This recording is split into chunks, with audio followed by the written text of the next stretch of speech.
ดีครับสวัสดีจ้าสวัสดีครัขอต้อนรับทุกท่านเข้าบสู่ช่องแฟนบอย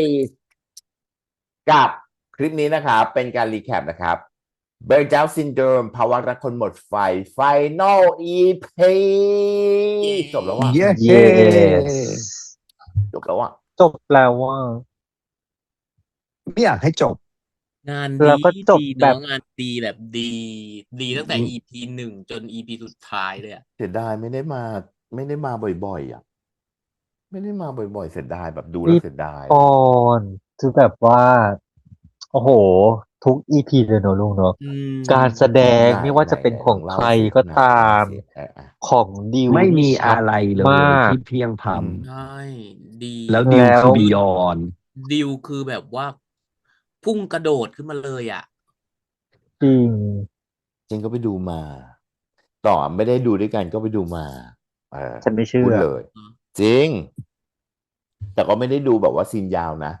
ก็ไปหมายถึถ่ายงว่าดูแบบดูแล้วแบบดูแบบเขาคัดมาอย่างเงี้ปืยเหรอดปืดดูคัดปืดปืซีนใช่ไหมดเป็นติ๊กมีต็อกเกอร์มีแบบคัสซีนด้วยแล้วก็มีถ่ายด้วยอะไรอย่างเงี้ยก็มีแบบเพราะอืว่าเอาเข้าจริงมเราก็ต้องบอกก่อนว่าเราก็ตกหลุมรักงานของคุณนุชชีอันนี้อันดับหนึ่งเนาะตกหลุมรักอืมงานคุณนุชชีอะไรอย่างเงี้ยแล้วก็เหมือนกับตอนที่เราคุยไปตั้งแต่อีพีแรกๆอะจุ่มกับน้องกันอย่างเงี้ยเรารักอยู่แล้วอะนึกออกปะอืแล้วเราก็โอ้โหมทุ่มเทขนาดนี้อะเนาะเห็นปะจริงเปลี่ยนร่างขนาดนี้แบบหูผเนาะอมจนเห็นโครงกระดูกเนอะทุกซี่อย่างเงี้ยจุยอมมันมันขนาดนั้นมันต้องยอมทำขขนาดนาดนั้นอะไรนั้นเงี้ยแล้วก็ฝีมือน้องกันที่มันก็เป็นอีกคาแรคเตอร์หนึ่งที่เราไม่เคยเห็นน้องกันเล่นน่ะนึกออกปะจริงใช่แล้วก็เป็นกองทัพธรรมที่แบบว่าเฮ้ยดิวก็มาเป็นคือนึกออกไหมคือหมายความว่าคือดิวเนี่ยเราดูมาหลายเรื่องแล้วเราก็รู้สึกว่ามันมีพัฒนาการขึ้นมาเรื่อยๆนึกออกปะแต่ว่าแต่มันยังมาเรื่องไม่ก้าวเนี้ยเอาตกระโดรงๆเนี่ยดเนาะมันยังไม่ได้เอก้าวกระโดอดแล้วก็บอกตามตรงว่าคาดหวังเพราะว่าอย่างเอาอันดับแรกเลยอย่างออฟอย่างเงี้ยอืมจุ่มมาไปเจอพี่นุชชี่เรื่อง not me อ่ะอืม โอ้ยคือแบบนึกออกปะแล้วแบบคนละโอ้โห เรื่องเนาะคนละเรื่องกับเปิดโลที่เราดูเหมือนมาเปิดโลจะออกอะไรอย่างเงี้ยกแล้วเนอะคือคือแบบเหมือนโดคือนกระเทาะไม่ใช่ว่าผเปลือกอ่ะลงานที่ผ่านมาไม่ไม่ไม่ดีนะแต่ว่าอืมันคือแบบมมันดีขึ้นแบบตายละมันมีอะไรมากขึ้นจริงจังอะไรเงี้ยซึ่งพี่เชื่อว่าตัวออฟเองก็รู้ตัวอะไรเงี้ยซึ่งเหมือืมอนกันกับเรื่องอืมนี้อะไรเงี้ยจะไม่ตามดูเลยก็ไม่ได้เพราะว่าพอบอกว่าเป็นดิวเนาะมันเล่นอะไรเงี้ยแล้วเราก็อยากเห็นนะพระรองแบบหล่อโคตรอ่ะ ใช่ได้แต่ beauty privilege หรือเปล่า อันนี้ต้องบอกตามตรงถูนะกถูอันนี้ต้องบกอกตามตรงว่าแบบว่าเฮ้ยก็มันต้องเข้าซีนกับใครน้องกันเนี้ยอือืมมคือถ้ามาแบบแป๋วแหววมามันก็ตายเรียบไงก็เออคือถ้ามายังพูดในลำคออยู่มันพูมาคนละเลดไม่เปิดเยอร์ปากอยู่กันก็จบถูถูแล้วก็กไม่ได้มี อันนี้คือแบบ expression เราอะไรแบบถ้ามันมาแบบนั้นนะเราไม่มีทางที่จะเชียร์ให้จิระสมหวังทีมอะเอาง่ายๆเอากันถูกพูดกันต้องอันนี้ตามตรงคือมาซัดกันจบโอ้โหไม่มีใครคือฟาจำได้ดเลยอ่ะที่แบบว่าที่ตะลึงพึงเพลิดอันแรกเลยตอนที่มาแล้วแบบไปบาร์ที่ปาของอ่ะ อืมปาอ่าอ่ามาอืมอ่าทำลายของอะไรเงี้ยโอ้โหทำลายเห็นของรู้สึกแบบโอ้โหเอาแล้วว่าอะไรเงี้ยจนติดตาจนรู้สึกว่าเฮ้ยมันต้องไปดูหน่อยแหละต่อให้ไม่ได้มาดูด้วยกันก็ต้องไปดูหน่อยแหละอะไรเงี้ยก็ไปเก็บรายละเอียดมาบ้างจุ่มเจิมก็ต้องไปเก็บรายละเอียดมาบ้างอะไรออืย่างเงี้ยมคือน้องกันน่ะก็ด้วยความเป็นแบบเจ้าพ่อดีเทลเนาะคือนางก็อืมเล่นแบบโอ้ยดีเทลแบบสุดๆเนาะนั่งไขว่ห้างคอละหงทรงห้อยอะไรเงี้ยแบบมันดูแล้วโอ้ยมันเป็นไปหมดอะมันแล้วเห็นแล้วแล้วซีชื่นใจนนั้นน่ะไปฟังน้องกันสัมภาษณ์มาซีนที่ไปตีของไปฟาดของอ่ะที่นั่งอยู่อ่าอ่ากับดิวอ่ะนางบอกว่าพี่นุชชีบอกนางว่าอย่าหลบอย่ากระดุกกระดิกอ่ะเออแต่คือห้าน้องมไม่หลบอ่ะไม่ว่าจะอะไรจะกระเด็นมายังไงก็ห้ามหลบอะไรอย่างเงี้ยอ่านางบอกอ่า ว่าพี่นุชชีสั่งนางแบบนี้แต่นางบอกว่านางก็ทำไม่ได้นางก็เลยบอกว่าให้พี่นุชชีมาลองให้ดูสิจะหลบ หล่อเลิศด่ะเออ ได้นางบอกว่าให้เดี๋ยวให้พี่นุชชีมานั่งดูว่าพี่นุชชีจะหลบไหม ก็เข้าใจเพราะตัวละครเขาแบบว่ามันแบบเนาะมันลู่อ่ะมันคือแบบเอว่ามันไม่สะอท้านอะไรกับเรื่องราวเหล่านี้อะไรเงี้ยอืมซึ่งเก๋นะพี่ว่าเก๋ดีจริงเออจริงอ่ะก็เลยอยากฟังก่อนว่าเหล่านี้ที่ดูกันมาทั้งหมดทั้งมวลแล้วเป็นอย่างไรยังไงบ้างรู้สึกยังไงกันบ้างก็กินอาหารแห้งไปประมาณกระสอบกว่าๆแค่อ่ะนั้นแหละแรงมากเพราะว่าแล้วก็ เอ็กเชียร์พระรองสุดชีวิตเนาะ อยากให้จบกับ ถู มันหลอก ก สักที ไม่คือจริง ๆ อย่างที่บอกแหละว่ามันอยากได้ เจกทีมก่อมาตั้งทุกอีพีนะ ทีม จน ก่ เอ อ อ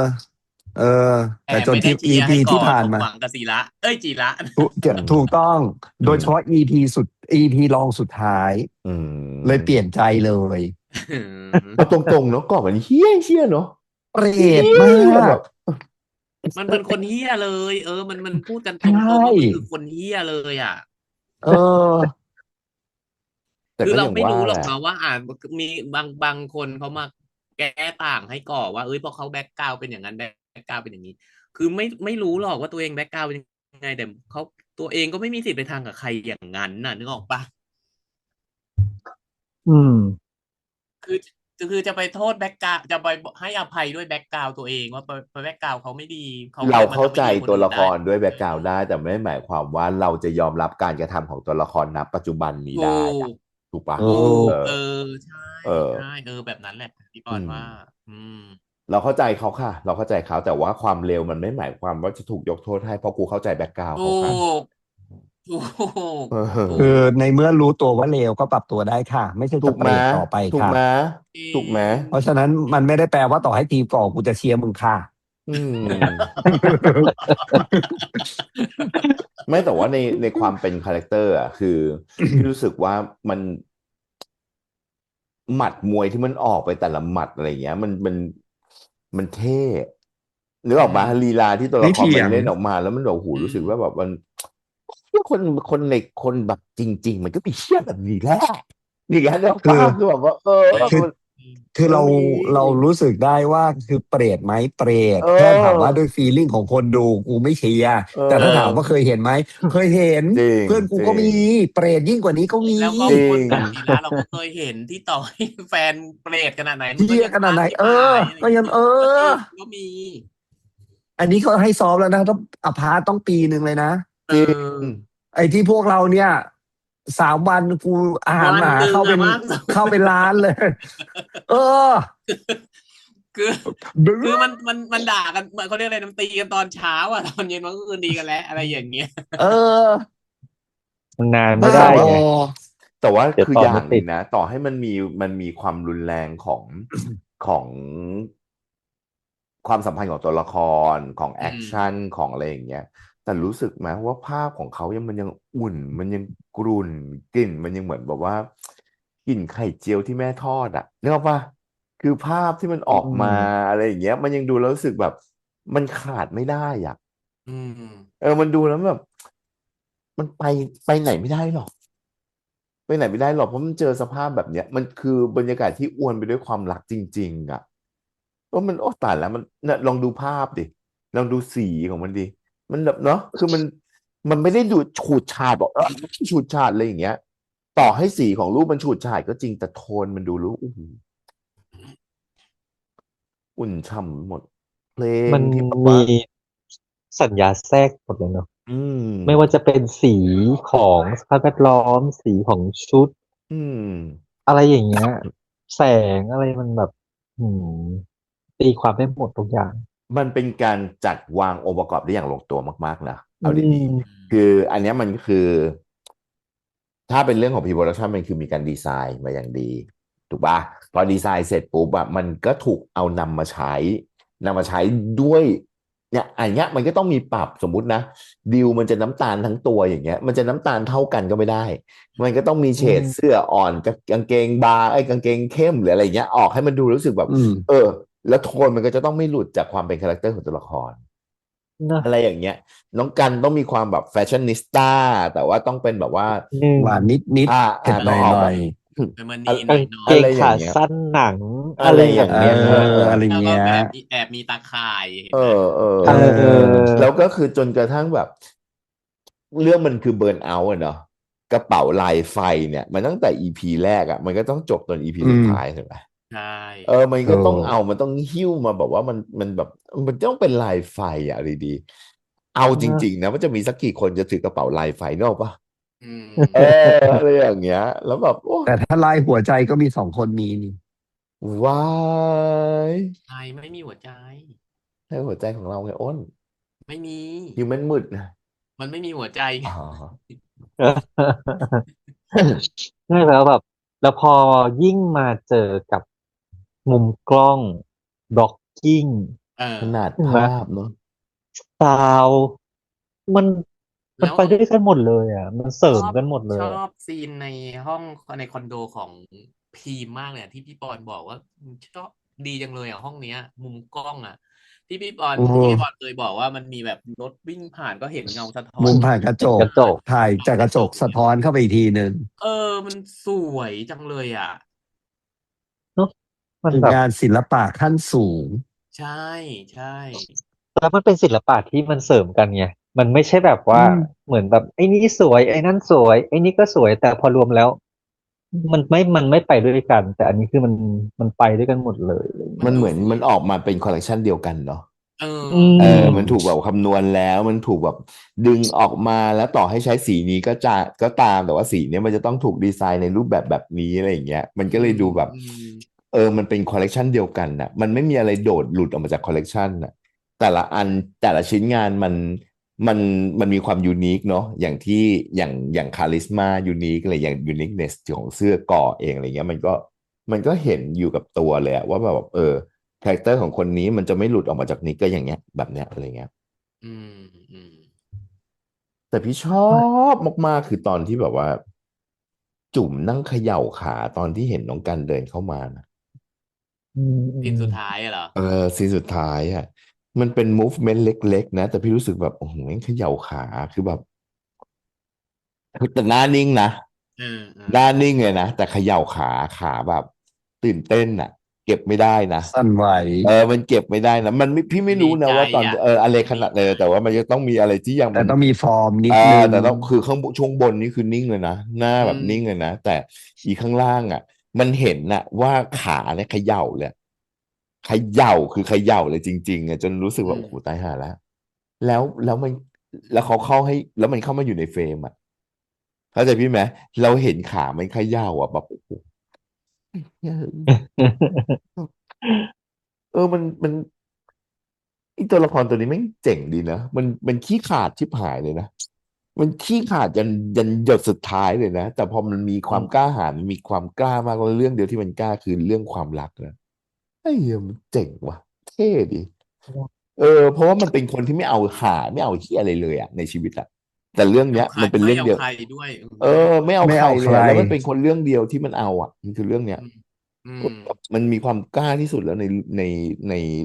ในเรื่องที่มันจะทำอะไรอย่างเงี้ยแบบโอ้โหเฮีย อืมแล้วมันแสดงออกนะว่ามันตื่นเต้นอ่ะเรียกว่าขาเขย่าตอนที่เขาเดินเข้าแต่มาเหมือนเลยแต่มันเหมือนคมอยู่ใช่ไหมเอออะไรอย่างเงี้ยอืมันดูโอ้ตายมแล้วตายแล้วทำเสียงก็คมเป็นเสียงออกมาให้เป็นปกติจนหน้ามันทำก็ให้เหมือนให้พี่รู้สึกปกติได้เลยว่าไม่งแบบเชื่อไหมแม่งไม่รอดหรอกยังไงก็ต้องแบบก็ต้องโซะกันอย่างนั้นอ่ะเอแล้วมันอก็จริงอ่ะนึกออกปะมันก็จริงอ่ะแบบพอตอบตกลงเรื่องซื้อรูปปุ๊บโอ้โหตายแล้ว277เท่าใช่ไหมอื277มแล้วก็มันจจากบที่รูปที่แลสองร้อยเจ็ด้วสองร้ยากอยเจ็ดสิบเจ็ด277เท่าไม่เท่าเงาที่คาบบนแผ่นผลงานปัจจริงบนจุบันนะ งานนั้นโอ้โหแบบอยากอันนี้อยากคือเท่เมื่อยแบบหมอมากอ่ะบ้างจังเลยอ่ะเวลามีคนมาขอซื้อขอขายของอะไรเนี่ยได้อย่างเงี้ยไม่อืมต้องคิดอะไรเลยแบบนี้เลิศ อุ้ยได้ข่าวว่าไปญี่ปุ่นคุณก็ไม่คิดนะ อุ้ยมาคิดเอาทีหลังไง ทำแล้วไมจะก็มานั่งไม่คิดจนถึนี่งทุกวันไม่นี้ไม่คือตอนนี้คือน้ำตาหลั่งลิ้นแล้วนะโอ้ตอนนั้นไม่เคยนะไม่คิด ไม่เคยคิดนะคะว่าจะเอามือไก่หน้าผากเพราะตอนนี้ใช้ตีนค่ะตอนนี้ตีนไก่หน้าผากไม่แล้วค่ะอันนี้ก็ไม่ทราบสินะครับลุงมาเผาคนที่ไปด้วยกันยังไงก็ไม่รู้นะลุงเนอะวาย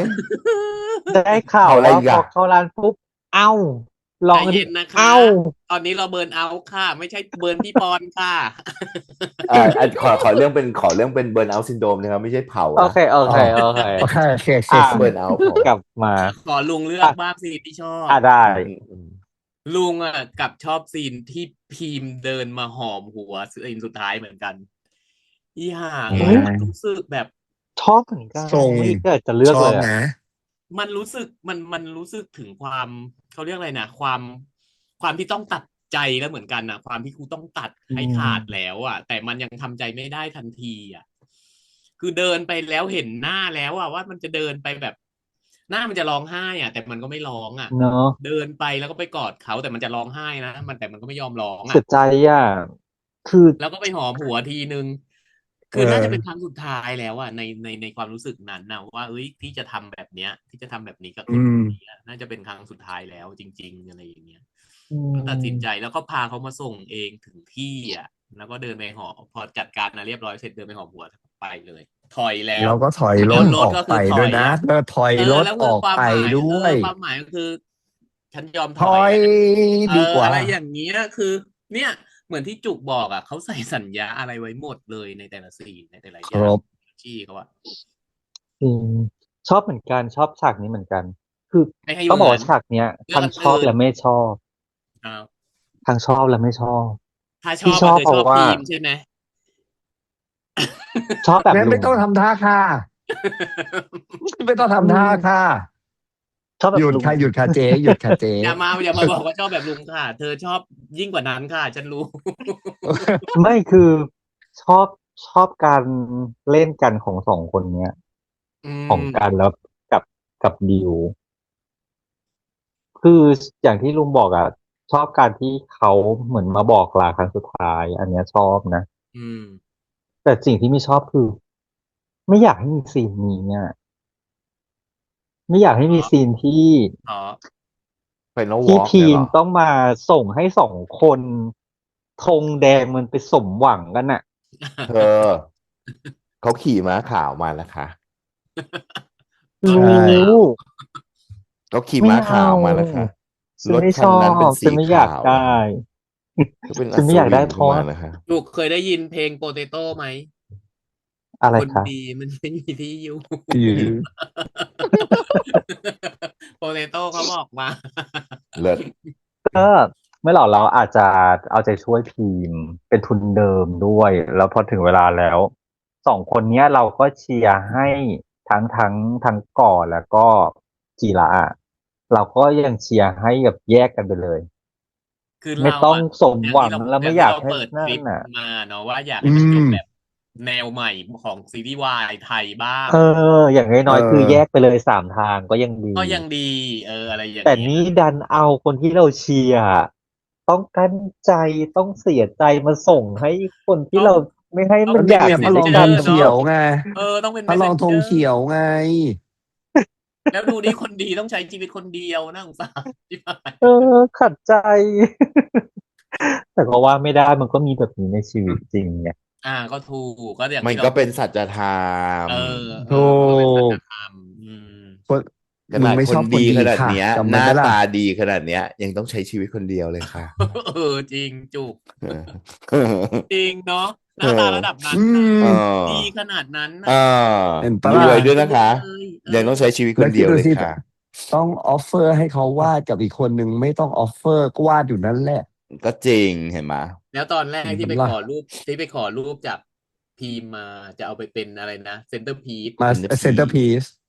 แต่พอ แล้ว เป ก็ ิด กลายเป็นรูปนี้ งาน จริง ๆ อ้าว ไปอยู่ตรงนู้นแล้วค่ะ Centerpiece ของพีม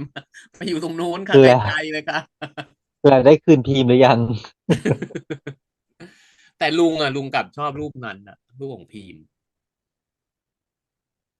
มันดูแล้ว มันกลายเป็นรูปหัว มันกลายเป็นหัวใจอะ เห็นเปล่า? ที่วาดออกมา อื เป็น ม หัวใจอะ มันเป็น ซึ่ง กล้า อื มเนื้อ ม ของทรงหัวใจเลยนะ เนา แต่ ะ น อี ี่แหละ ือ้ม น อันเนี้ยมันก็เป็น มันก็เป็น 1 นะ มันก็เป็น 1 ในคำบอกใบ้อยู่เหมือนกันนะ ว่า? ว่ามันก็อยู่ได้แค่ในหัวใจไง อืมันก็คืออยู่ใน ม ส่วนลึกของหัวใจอ เอะ อ นึกอ ก็คอือ อกเปล่า? อยู่ใน ไม่ ข้า ได ง้ ใน ตัว มันไม่ได้ถูกเอาออกมาข้างนอกให้คนอื่นได้เห็นน่ะ ให้คนอื่นได้รับรู้แบบนั้นน่ะ บนทุ่งดอกดาวดึงอะ นางชอบของสวยงาม แต่มีพิษร้ายไง เนี่ย ดองดึงไง อืม นั่นน่ะ เห็นเปล่าล่ะ? ช มั อน ก็ บกั นบั ่อะ น ไร ใช่แลแหละ ้ว แบบนั้นน่ะ ก็ ก็ จ คื ร อิ ไม่ ง ชอบ เขาเรียกอะไรนะ ไม่ชอบแบบ อะไรที่เรียบ ๆ นางชอบแบบผิวขรุขระ อือย่างที่ ม เราบอกอะ อีพวกที่แบบว่าตีกันทุกวันน่ะ ลูกดกชิบหายพวกเนี้ย ก็จริง อะไรอย่างเงี้ย ไม่หรอก พี่ว่าเอาอย่างหนึ่งอะ คือคนหนึ่งมันสามารถ ignite ได้แค่คนจากคนคนหนึ่งอะ นึกออกเปล่า? อืม มัน แล้วที่ ใช่ สำคัญที่สุด แล้วโดยเฉพาะอย่างยคิ่ง ือ ค มัน คน ชัด ที่ ตั้งแต่นาทีแรก ใช แล้วไง นาทีแรกมันชัดเอมาก อ ที่เขาสามารถจุด นึกออกมามันไม่ใช่จุดความกำหนัด เออ อย่างเดียวนะ มันจุดไปทั้งแบบว่าไฟปรารถนาที่จะสามารถรังสรรค์ผลงานได้ ใช่ เนี่ย ใช่ อีกคนนั้นมันจะต้องมีอิทธิพลต่อหัวใจขนาดไหน คือ อ่ะ แทบไม่ต้องทำอะไรเลยอ่ะเนาะมัน อื แค่ ม ไม่ต้องทำอะไรเลยอ่ะเพราะแค่เหมือนแค่ได้กลิ่นอะเอาง่ายๆเลยแค่ได้กลิ่นโอ้โหอย่างกับ ฟู ขึ้นสวรรค์ไปแล้วอะอะไรอ ฟู ย่าง เหร เงี้ย อโอ อื เค ม อืม แต่แกไปอีกคนนึงเงี้ยโอ้โหกว่าจะ ถ้าต้องการแรงบันดาลใจเรียกได้ ไม่เค นั่น ย แห เรี ละ ยกเลย ไม่ ค่ะ มาค่ะ ต้องการแรงบันดาลใจเรียกได้นางไปได้แรงบันดาลใจใต้ตึกเลยค่ะเห็นปะวันนั้นเลย และอันเนี้ยแสดงว่านางต้องดูทุกวันนะ นางถึงรู้ว่าวันไหนมาวันไหน นาง ไม่ ถึงบ มา อกไง ถูก 277 ปะ วันทุกวันปะล่ะ อันเนี้ยคือพาร์ทที่ฉันชอบ อืม พาร์ทเล็กๆที่น้องกันเล่นให้เห็นว่าจริง ๆ แล้วฟีลลิ่งข้างในที่ไปโผล่ไปในรถใดๆโคตรชอบเลย คือดีฟจริง ๆ อันเนี้ยดีฟดาวอินไซต์ของอีกคนนึงก็คือโหยหาเขาจะตายห่าอยู่แล้วอะแต่ก็ต้อง แต่ชอบจังหวะที่บอกว่าอยากจะให้น้ำตาหยด แล้วน้ำตาก็มาค่อย หยดลงมา ปึ๊บเลยแบบโอ้ย นั่น อะ น่ะ ไรมันจะ ชอบ เหมาะ ตรงนั้นแหละ เจาะขนาดนั้นนะดี ภาษา คือ มันเป็น แบบ ยังไง มันสวย นะตอนนั้น มาก เป็นยังไง อะ นะจุกกี้ภาษาเป็นไงนะที่จุกกี้บอก ภา อะไร ษา นะคะ กวี ภาษาเป็นก อ๋อ วี มันเป็นบทประพันธ์เนาะ ใช่ อื แบบมันดูมัน ม แล้วมันมีภาพมันรอด้วยเห็นปะล่ะมันเลย อื กลาย ม มาเป็นแบบว่าซาวกับวิชวลอ่ะมันครีเอทอีกความการรับรู้อีกมิติหนึ่งนึกออกมาเพราะว่าเรารู้ว่าอีภาษากวีเนี้ยมันเป็นภาษาที่ขยายความรู้สึกณตอนนั้นถูกปะซึ่งมันไม่ได้เป็นจริง เพราะว่าเขาอยากที่จะเข้าไปแบบนั้น ใช่ แบบนู้นแบบนี้ อ อะไร ยาก อย่าง เข้า เงี้ ไป ย ทำแบบ แล้ว นั้น ภาพก็ทำเป็นภาพเสมือนจริงที่มันไม่เคยเกิดขึ้นจริง อืม แล้วมันเป็น อืม ภาพเสมือนจริงที่มันไม่เคยเกิดขึ้นจริง ที่มันเกิดขึ้นกับคนสองคน ทั้งสองคนนี่เขาคิดต่างคนต่างคิดอ่ะ จุ๋ม ใช่ เองก็คิดเห็นปะอีก่อเองก็คิด อื ก่อน ม ใช่ หลับ ใช่ หลับแรกอ่ะ ขึ้นไปนอนข้างบน อยู่บนโซ เนี่ย ฟา เรื่องว่าหลับข้างบนโซฟา แต่ว่าในขณะเดียวกันกับจิระเองก็คิดแบบในรถนะมันดูแล้วแบบนี่แหละศีลเสมอ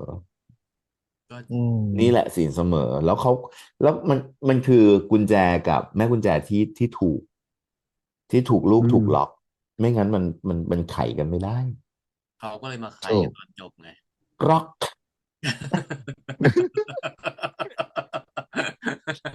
ลั่นเลยค่ะ เอ้ย อ่ะ ดี จุก อ่ะ กี้อ่ะ มัน แล้วจุก พอ กี้ มัน ช เป็ อบ น อย่า ซี ง รีส์ดีมันนางบอกแล้วไงนางชอบซีนเดียวกับลุง อ๋อ อืม อืม สวยเนอะคือมันสวย ครบ สวย หมดอ่ะ มาก อันนี้เอาตรงๆเรามาวางกันทีละอัน เยี่ยมคือเยี่ยมไม่เยี่ยมบอกโน บท ดี เยี่ยม เป็นไง การแสดง เลิศ เยี่ย เออ ม ต้องใช้คำนี้ ข ยิ่ง นาด กว่าเยี่ย ภาม พ ขนาดภาพ สวยงาม รถ มาก สีของภาพ สุด เลิ สุด ศ สกอร์ ชอบ ยิ่ง โอ้ ส โห กอร์ สุ นี่ ด โอ้โห ยิ่งสุด ไม่รู้ ไม่ เขา เคยผิดหวังเล ไม่ ย รู้พี่นุชชี่เขาใช้เวลาในการฟังเพลงทั้งชีวิตเนี่ยมาเท่าไหร่ เออ ถึงได้เลือกสกอร์ได้ขนา แต่ ด มันแม นี้ ท แล้ว ช์กั ส น กอร์ ทุ ไม่ ก เคย ๆ ซ้ำ อ เลย งค์ นะ ใช่แต่ละซีนโอ้โห อะไรขนาด เราได้โทนนะ แต่เราไม่เคยมันไม่เคยซ้ำเลยนะ แล้วแต่ละ อืม อันที่เข้ามามันมีความหมายที่มันขยาย แม ผ ท ล ช์กับ อ่า ฉากนั้น กับตัวละครนั้นๆณส ใช่ ภาวะของตัวละครนั้นๆด้วย มันยิ่ง ใช่ แบบโอ้โหตายห่าแล้ว อย่างวันเนี้ยเรื่องสีอย่างที่บอกอะตัวละคร feeling blue อืม ข้างหลังก็ blue ชุด Blue blue นั่น อืม โอ้โหมาหมดอะไรอย่างเงี้ย คือดีทุกอย่างเอาง่ายๆเลย อืม ไม่ว่าจะยก คื อะไร อ มาดีหมด เอาตรงๆนะ ความงามบางอย่างมันดูแล้วเหนื่อยเนาะแต่นี่ไม่เหนื่อย เนาะ อันนี้ดูเราไม่เหนื่อยอะไม่โหนอ่ะ มันกำลังพี่รู้สึกว่ามันกำลังพอดี ไม่ต้องทำให้เราเหนื่อยเกินไปที่ต้องมานั่งคอยวิเคราะห์มาคอยจับว่าแบบเฮ้ยมันคืออะไรแต่ว่ามันกระแทกตาเองอ่ะ อืม โดยที่แบบโอ้โหขนาดนี้เลยเหรอวะ เนอะ อะไรอย่างเงี้ยมันเข้ามาแล้วแบบโอ้ขนาดนี้เลยเหรอวะ แล้วความหมายและดีสัญ งาน ญา ศิลปะชั้นยอดเลยอะเนาะ อืม คือต้องเอาคำที่พี่กรณ์บอกนั่นแหละว่าตั้งแต่ตอนต้นนั่นแหละว่า art appreciation น่ะ อืม จากคนที่ไม่มีอาร์ตในหัวยัง appreciate ได้ขนาดเนี้ย อืม เนาะ เออ แล้วเลือกอย่างเนี้ย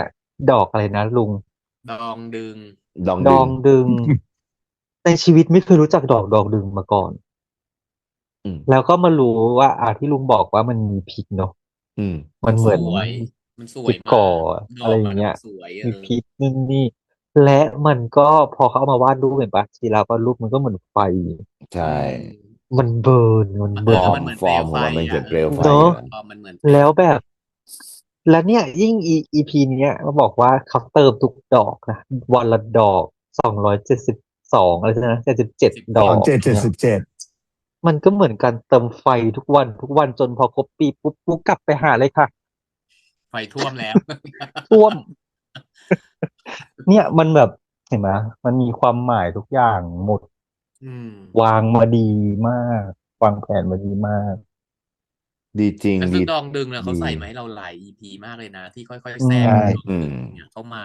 คือมันไม่ได้มาทุกรูปที่จิราวาดเนาะแต่มันจะค่อยๆแทรกเข้ามา งานงานงาน งานที่เพิ่งยกเลิกไปอ่ะ อันนั้นก็เป็นดอกดองดึงเห็นปะเป็นเบสของดอกดองดึงเลยอันนั้นอ่ะงานนั้นอ่ะ ที่เป็นเปล อ๋ ว อ ที่ ไอ้ที่เป็นกาน้ เออ ำใช่ ที่ ไห เป็ ม นกาน้ำ เอ นั่นน่ะ อ อันนั้นอ่ะเป็นงานเป็นงานเขาเรียกอะไรนะเป็นตัวหลักของงานนั้นเลยของคนก่อนหน้า เนี่ยดี มีความ โอ้โห สุขมีความสุขมันมีลิงเกจทุกอย่างเนาะคำว่า burn out syndrome อะไรอย่างเงี้ย อื มัน ม มันใส่ไปหมดในทุกๆแองเกิลอะ อืม burn อืม out แต่ว่าใช้สมมุติไปใช้ดอกกุหลาบเงี้ย